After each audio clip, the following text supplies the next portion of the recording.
दोस्तों अस्सलामु वालेकुम और आदाब। जे उर्दू न्यूज़ हेडलाइंस में आपका इस्तकबाल है। आज बरोज़ मंगल 23 जुलाई 2024 सुबह के 9 बजे हैं। पेश खिदमत है उर्दू अखबारात की झलकियाँ। सबसे पहले रोजनामा उर्दू टाइम्स की हेडलाइंस। योगी हुकूमत झटका, कानूनियतरा रूट पर नेम प्लेट लगाने पर रोक। पार्लियामेंट में वजीर तालीम के जरिए पेपर लीक से इनकार पर जबरदस्त हंगामा।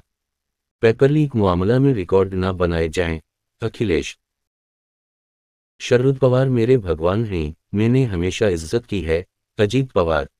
उम्मद शाह ने अजमल कस्साब को बिरयानी खिलाने का जुर्म ठहराया।